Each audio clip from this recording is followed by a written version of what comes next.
Comme tout le monde sait, a lu ces derniers jours, la Grèce se retrouve dans une situation extrêmement difficile. Par un effet des pures mécaniques, sa dette est en train de s'emballer vers des sommets jamais connus. Aujourd'hui, nous en sommes à 150% de son PIB, donc une dette qui est comprise entre les 350 et les 400 milliards d'euros. La question que les analystes se posent aujourd'hui est de savoir si la Grèce pourra jamais rembourser cette dette.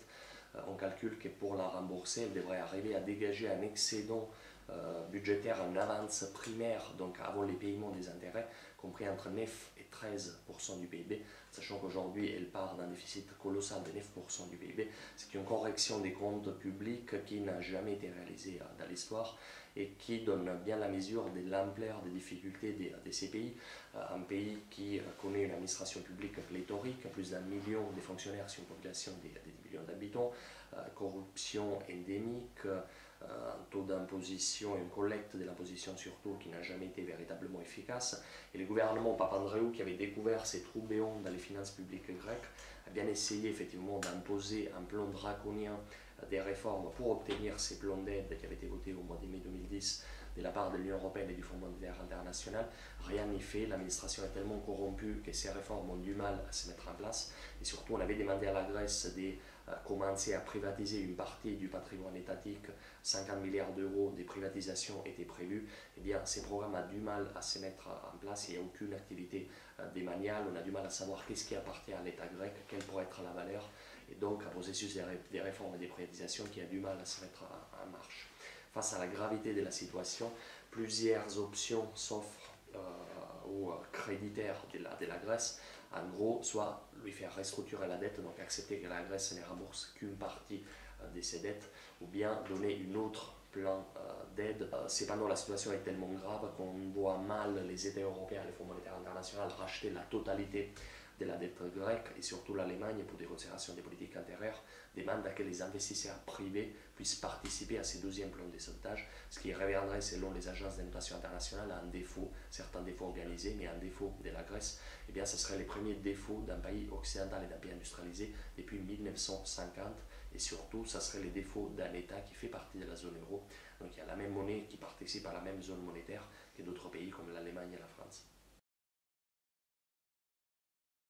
Les gouvernements grecs s'étaient engagés en mai 2010, lorsque ces premiers prêts de 110 milliards d'euros avaient été décidés, à mettre en place une série de mesures d'austérité.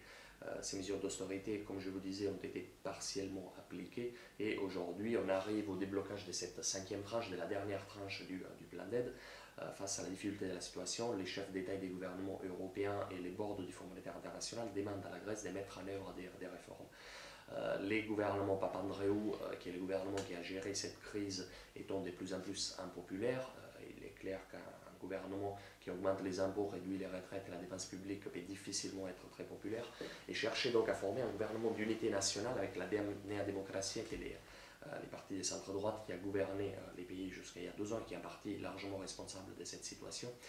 Eh bien, le leader de la démocratie a été inflexible dans sa volonté de ne pas former ces gouvernements d'unité nationale. Et donc, M. Papandréou a dû se limiter à une modification de son gouvernement. Il a notamment éjecté, en quelque sorte, le ministre des Finances, Papakonstantinou, qui était quelqu'un d'extrêmement apprécié en Europe et qui a fait un excellent travail, mais qui malheureusement était devenu de plus en plus impopulaire en patrie, qui était remplacé par M.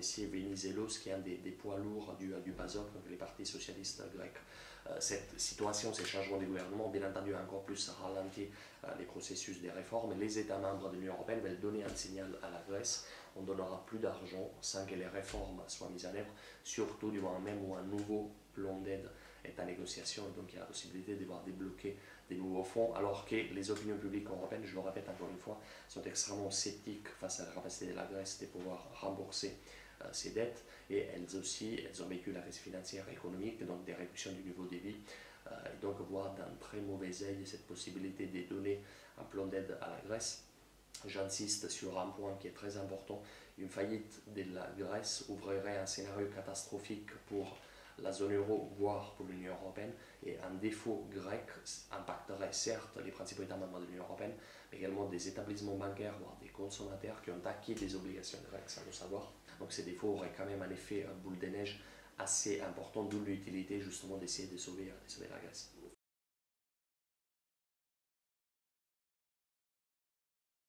Alors les risques des contagions sont énormes, on a déjà testé ces risques des contagions, on a déjà été obligé d'organiser un plan de sauvetage en direction de l'Irlande et du Portugal. Alors les situations sont différentes dans chaque pays. L'Irlande s'est retrouvée à devoir renationaliser ses établissements bancaires, a fait le choix de nationaliser ses établissements bancaires qui, pris dans une bulle spéculative, immobilière et financière, avaient littéralement fait n'importe quoi et provoqué des dettes de plusieurs dizaines des milliards d'euros. Donc l'Irlande s'est retrouvée avec un déficit qui a explosé à 33% par rapport à son PIB, une dette qui a dépassé donc largement les 5%, avait des besoins de refinancement. Il lui était impossible de se présenter au marché, donc on a mis en œuvre là aussi un plan de sauvetage entre guillemets. En ce qui concerne le Portugal, la situation est similaire à celle de la Grèce, une économie en stagnation, une administration publique inefficace, mais la situation était beaucoup moins grave. Et donc pour le Portugal, on peut effectivement parler d'un effet boule de neige, c'est-à-dire que la Grèce, la crise grecque et irlandaise a finalement déteint sur les Portugais. Est-ce qu'il y a des risques de contagion à d'autres pays? Oui, et c'est là les véritables problèmes. Si cette crise de la dette devrait s'étendre à l'Espagne, voire à l'Italie, eh bien on rentrerait dans une toute autre dimension. La dette espagnole représente 1000 milliards d'euros contre les 300 à 400 de la Grèce. La dette italienne, 2000 milliards d'euros. Ce sera une espèce d'ogive nucléaire qui exploserait sur les marchés financiers en considérant qu'effectivement les établissements du monde entier sont impliqués dans les financements de la dette de ce type de pays. Pourquoi autant de spéculations contre la zone euro? Eh bien parce que la zone euro, que ça plaise ou pas, ce n'est pas un État fédéral, l'Union européenne n'est pas un État fédéral, le marché le savent.